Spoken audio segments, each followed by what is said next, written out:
Section 7, evaluate your options. In Section 5, I mentioned Susan writing the statements herself. The pros to this would be no disagreements in the process.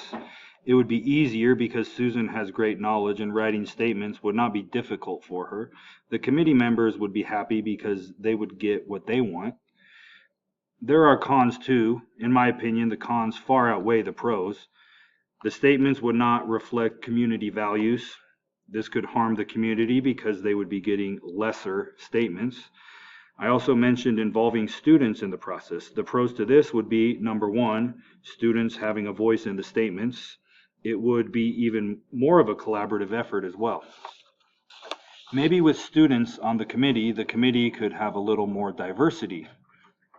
Students could apply their knowledge and skills to the collaborative process. There are also cons to having students on the committee. The first con I can think of is the time commitment from students. Students have many activities and a lot of studying to do.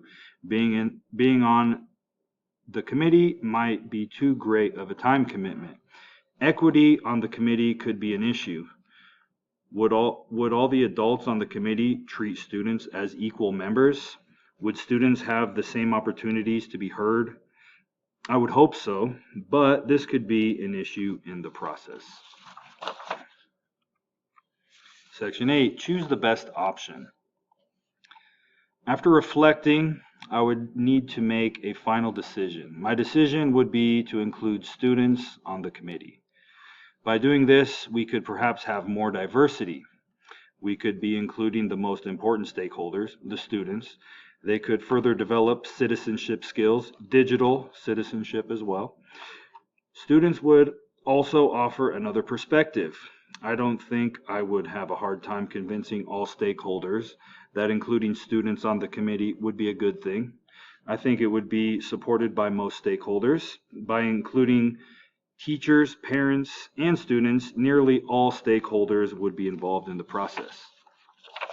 I do believe that adding students to the committee is a creative option that not everyone would think of, but many would support. Another decision could be to start a new committee with new members, still including students, but I think the political ramifications would be too much for a new principal like Susan. Section 9, imagine implementing your decision. Choosing my path. After making my decision to include students on the committee, I would first inform the superintendent and committee members of the decision. Second, I would start searching for students to be on the committee. Third, I would interview candidates to fill the 4 spots for students on the committee. The last thing I would do is decide which students would best fit on the committee. What may happen?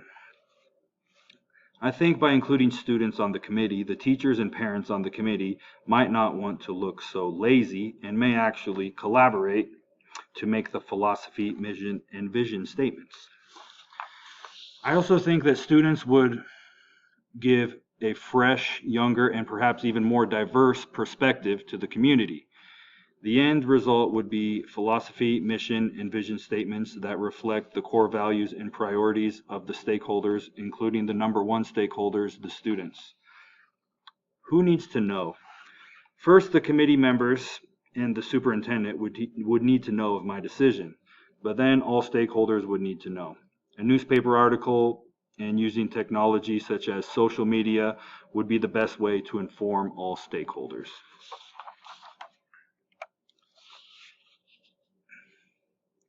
Can I deal on my own with the people involved?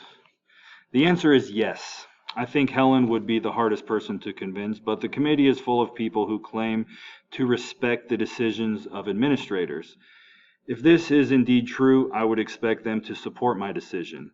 I would inform the members that students are our number one stakeholders and they deserve a voice on the committee and in the statements. This would be hard to argue with.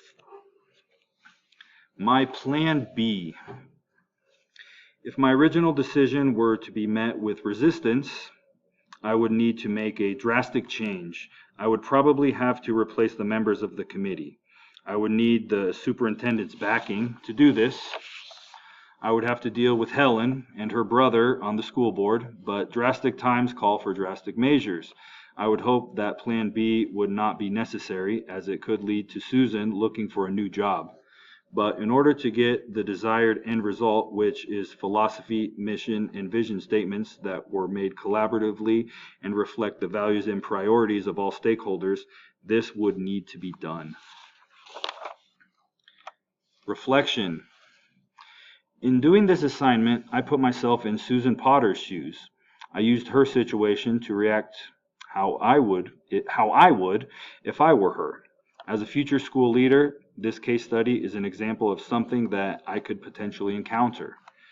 Politically influential people and lazy committee members are things that exist in education.